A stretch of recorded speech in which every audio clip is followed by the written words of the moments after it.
Hi, this is Kerry Artak with Wicked Stocks, bringing you your daily Tesla report for Tuesday, August 27th, 2024. But before we check out the charts, I just want to ask you to please click like, share, subscribe, and check out wickedstocks.com, where we offer a full suite of both daily and weekly analytical videos, just like the daily Tesla and daily NVIDIA reports, daily analysis in the SPY, daily analysis in the Triple Q, weekly analysis in the S&P 500 index, the NASDAQ 100 index, and Apple stock, as well as 2 individual stock picks a week that you never see on YouTube that cater to the 3 to 5 week swing trader out to the 3 to 5 month near-term investor, always looking for 20% moves or more on those underlying stocks. And you get to see all of this for free. We offer a 5-day free trial up front. So check out wickedstocks.com. Let's take a look at the charts. I'll start with, I'm just going to talk the day itself, and then we can talk big picture, because there really is no big picture dynamic at this point in time. There is no long-term play. We do have, there has been a sign of weakness anticipating 204.46 that we may actually see today. 223.27 is your day resistance, below which 204.46 in reach over the next few days. And in the more immediate vicinity, we do have 217.42. That is a channel bottom we actually closed below on Monday. And that can contain intraday buying pressures, and below which 204.46 is likely. So there's a day trade right there, selling 217.42 and buying back at 204.46, or vice versa.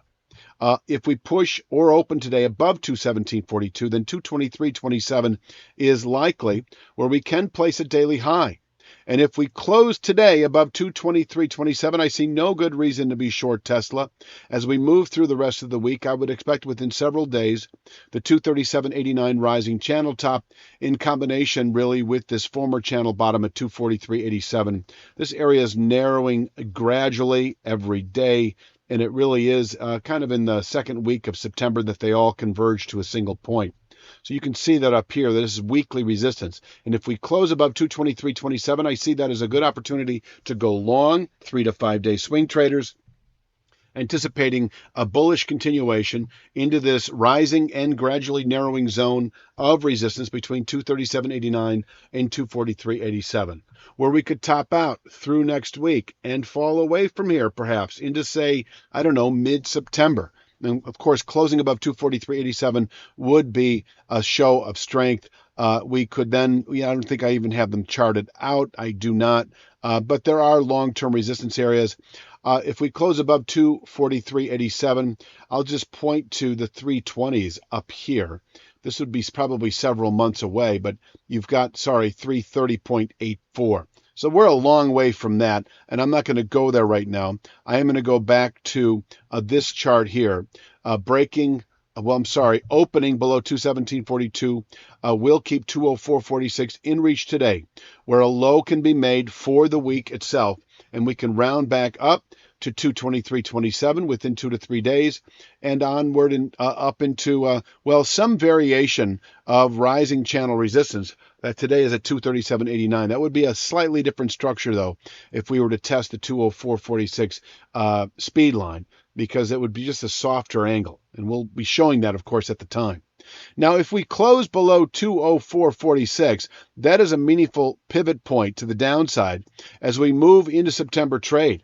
I think as we move through September trade, the following 3 to 5 weeks then expected to yield 157.55 descending channel support.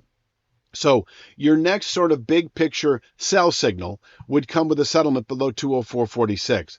And then I'm going to say just, by the end of September, we should see this descending 157.55 channel bottom.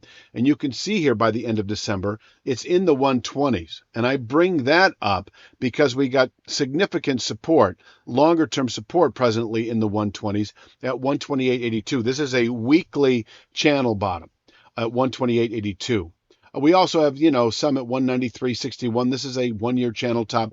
I don't see this as a significant support area anymore. I mean, it may well contain intraday, possibly daily lows, but I do think 204.46 is your downward pivot point into September. Until then, this is your bottom picking area for the week itself. and above which 223.27 likely within several days. And by the end of next week, following a test of 204.46, you can anticipate upward rotation up into some variation of this 237.89 to 243.87 channel resistance. Now, 243.87 will stay there. It will rise at a progressive linear pace.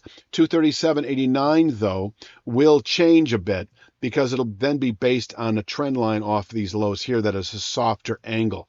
So you'll have a softer angle here, and we'll be presenting that. But I will say, and let me just finish with this, that 204.46 can contain weekly lows. It's a good area to buy into. And once you buy it, we're talking a 30, 40-point move into the upper 230s, low 240s within a couple, 2-3 weeks, I'd say at the most, probably more like 2 weeks following a test of 204.46. One more time, that if we do close below the 204.46 level, we are expecting 3 to 5 weeks bearish continuation into what is now the upper 150s and dropping into the 120s as we move into later September. That 120s, significant long-term support as it pertains to this one-year channel bottom presently at 128.82. Is there anything else to say? I don't think so. I'm combing through the charts right now. I will leave you with this one. Sorry, that is the wrong one. I want to leave you with this one. 217.42 can contain intraday buying pressures, a good area to sell in anticipation of 204.46 intraday, where not only can you take profits on a short position, but also go long for the day itself, 3 to 5 day swing traders through the rest of the week. Pushing or opening above 217.42 signals 223.27 intraday, able to contain daily highs, and if settled above, would then signal a 3 to 5 days upward continuation into this zone of resistance that we presently find, 237.89 to 243.87. I hope that all makes sense. I'm going to leave it at that. Please click like, share, subscribe, check out wickedstocks.com. We offer 2 stock picks every week, daily triple Q and daily SPY analysis. I'm going to leave it at that. I'll be back tomorrow with Wednesday's Tesla report, and you have a great day.